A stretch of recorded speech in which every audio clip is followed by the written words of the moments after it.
Hello friends Odia products रे आपन बहुत बहुत स्वागत। आज मु गोटे पॉपुलर शॉप जैक डॉप शॉप आपन यूज करथिबे ए प्रोडक्ट साइड इफेक्ट आ बेनिफिट विषय में आपन आगे डिस्कशन करी।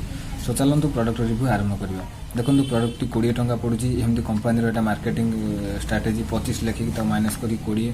सो छाडंतु जहा भी हिची आ एटा गोटे कंपनी क्लेम करची एटा गोटे क्रीम ब्यूटी बाथिंग बार माने एटा गोटे बाथिंग शॉप जेंती आपनकर लाइव रे को कंपनी क्लेम करची एटा गोटे टॉयलेट शॉप सेमती एटा गोटे बाथिंग शॉप बोली कंपनी क्लेम करची। आ मेनली इधरे बेनिफिट आपन कंपनी क्लेम करची सॉफ्ट स्किन आउ स्मूथ स्किन पे, किंतु कंपनी किछि भी क्लेम करनी आपन स्किन को गोरा कर दबो ये कर दबो सेमती किछि भी नाही। एडवर्टाइजिंग रे बहुत जिंस देखाई दोची किंतु एक्चुअली कंपनी क्लेम करची केवल स्मूथ आउ सॉफ्ट स्किन पे। आ जदि कंपनी रो इंग्रेडिएंट्स भीतर आपन डिस्कशन करिवे ताले देखन हां एमती आपन को लगेले मे भी स्किन टिके गोरा ही पारे कांगना जेहेतु एथरे कास्टिक सोडा रोची केमिकल किछि मिसुची, किंतु एटा सेमती किछि ग्लिसरीन मिस्ट्री सेमती किछि आपन को कंपनी क्लेम करिनी। जदि इंग्रेडिएंट्स देखिए तन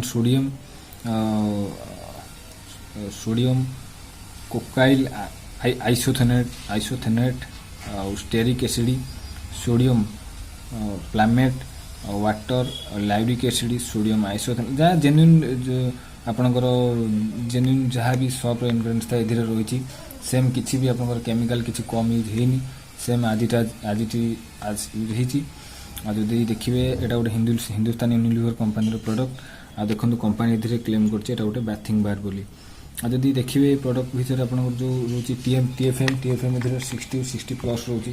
सो कंपनी क्लेम करछि एटा गोटे बाथिंग बार पे एटा गोटे योग्य साबुन, किंतु तथापि मु आपन रिकमेंडेशन करिवि या गोटे ए ग्रेड रो साबुन नुहे एटा बी ग्रेड रे जो काइन एधिरे टीएफएम वैल्यू रोची ता 80 प्लस ऊपर को रोनी। सो सेति पई कंपनी भी एधिरे किछि आपन को मेंशन करनी केते टीएफएम रोची। लोक डाउट करछन्ती जहा भी डाटा अछि एटा आपन को टीएफएम 60 प्लस होची किंतु 80 प्लस रोनी। सबले टीएफएम जो साबुन रो 80 प्लस थिबो ताको आनि यूज करियो चेष्टा करंतु आपन हेल्थ पे आपन स्किन पे आपन को हेयर पे सब पे भलो कोनसी साइड इफेक्ट आपन को से दबनी।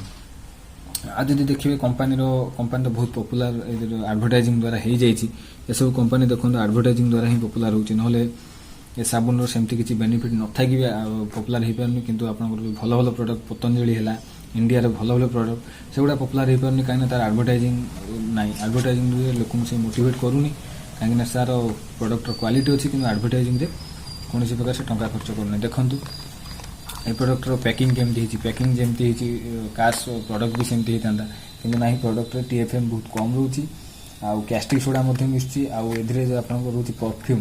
देखो परफ्यूम बहुत आपन हार्ड परफ्यूम रहउची जे आपन आखि पई मध्ये बहुत क्षतिकारक। आ जदि केमिकल कहबे एधिरे टॉक्सिक मध्ये रहउची 8 to 10% सॉरी 6 to 8% टॉक्सिक रहउची।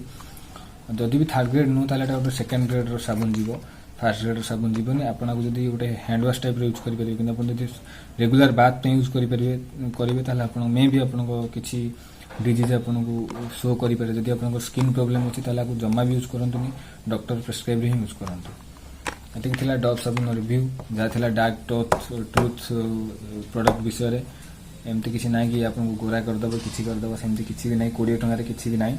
आपन को सेमती खाली मोटिवेट करिवे एथिरे ग्लिसरीन मिसची किछि केमिकल मिसची जा गोटे बात बनैछि आ इधर पैकिंग टा आपन को टिके अट्रैक्टिव करछि आ एडवर्टाइजिंग करछि जा फल आपन को आनि यूज करछन्ती। यूज करंतु किछि नै किंतु आपन जदि लॉन्ग टर्म पे यूज करछन्ती ताले नेचुरल जेमती रिकमेंडेशन करिवे आपन पतंजलि राणी यूज करि परिबे अलगा हर्बल प्रोडक्ट साबुन आनि यूज करि परिबे। एतिक थिला प्रोडक्ट रिव्यू जदि वीडियो भल लागथियो त चैनल को सब्सक्राइब करि बेल आइकन को दबाइ देबे। जय हिंद।